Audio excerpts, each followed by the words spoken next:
I've actually been talking to the team about like money saving for our clients right now without shutting down the entire business. And everybody suggested that I talk to you about audits. So I was hoping you could like run me through what that's like and how it saves money. All of a sudden you get to a point where there's just a lot of stuff and it's time to do a health check and kind of clean that up.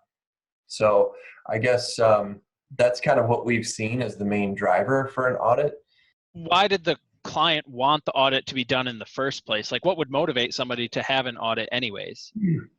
Just have a better grasp on, what our preferred vendors are, what the necessary services are for each location, and ultimately make it easier to manage those services going forward.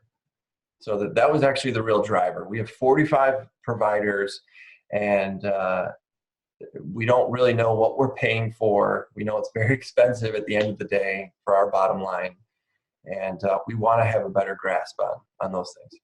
What do you usually expect to find after that's been completed? Like what's a common theme that you usually will find in an audit that seems to be a problem for companies? When these audits take place, a lot of times you find a significant amount of services that maybe are being billed correctly, but you honestly just don't need.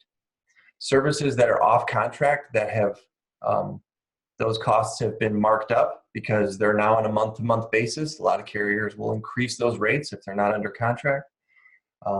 Ironically enough, sometimes just duplicate billing. So you buy one service and you're just being billed twice for the same thing, and it's just a billing error from the provider, and that could have been taking place for years. And then, of course, you can never assume that a provider is billing you correctly, especially if there are a lot of service components that go along with that particular technology. I think on average, 15% of all telecom-related charges are inaccurate. Also, in this industry, there's been a lot of M&As over the last several years.